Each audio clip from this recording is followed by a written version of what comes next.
Guys, இப்போ வந்து நம்ம புராண கதைகள் தான் பார்க்க போகிறோம். புராண கதைகளில் நம்ம என்ன பகுதியை பார்க்க போகிறோம்னா, கிருஷ்ணர் தலையில் எப்படி மயில் இருக்க வந்ததுன்னு பார்க்கலாம்.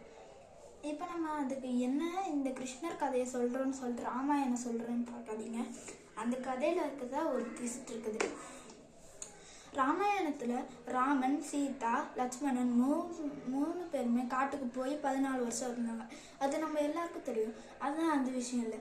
அப்போ வந்து சீதா தேவி நடந்துக்கிட்டே இருந்தனால டயர்டாகி உட்காந்தனால லட்சுமணன் வந்து நாங்கள் தண்ணி தேட போனாங்க. தண்ணி தேட லட்சுமணன் போகும்போது தான் ராமன் நான் இங்கே இருக்கேன், ஏன்னா இவளை பார்த்துக்க யாராவது வேணும்னு சொல்லிட்டு அங்கேயே இருந்தாங்க.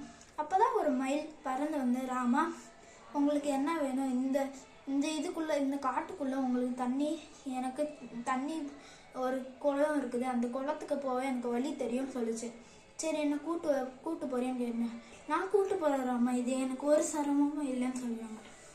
அந்த மயில் சொன்னதுனால நாங்கள் மெதுவாக வரோம், நீ வேகமாக போயிடுவே, எப்படி நாங்கள் இப்படி பண்ணுறது, எப்படி நாங்கள் ஸ்பீடுக்கு வர்றதுன்னு கேட்டாங்களா. அப்போ தான் அந்த மயில் சொல்லிச்சு, நீங்கள் வந்து பொறுமையாகவே வாங்க, நான் வந்து வழி காட்டுறதுக்கு ஒவ்வொரு ரெக்கையாக கீழே போட்டுக்கிட்டே போகிறேன், அதை பார்த்துட்டு நீங்கள் அதே ஃபாலோ பண்ணிட்டே வாங்கன்னு சொல்லிச்சு. அதே மாதிரி ராமன் எல்லாரும் சேர்ந்து அதை ஃபாலோ பண்ணிட்டே போகும்போது மயில் தன்னோட எல்லா ரெக்கையும் கீழே போட்டனால அது உடம்புல இருந்து ரத்தமாக வந்துட்டு இருந்து. அதை பார்த்துட்டு ராமன், ஐயோ எங்களால் தான் உனக்கு இப்படி ஆச்சுன்னு சொன்னாங்க. அதை பார்த்துட்டு மயில், இல்லை என்னால் உங்களுக்கு ஹெல்ப் பண்ணதே எனக்கு போதும், அதுவே எனக்கு ரொம்ப பெரிய மனசில் மகிழ்ச்சி கொடுக்குதுன்னு சொல்லிச்சு.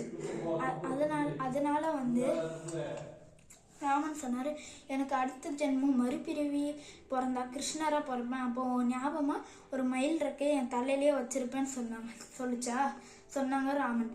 அதே மாதிரி தன் மறுபிறவியில் ராமன் வந்து தன் மறுபிறவியில் கிருஷ்ணராக பிறந்துக்கடுத்து இங்கே தலையில் ஒரு ரெக்கை வச்சுருந்தாங்க.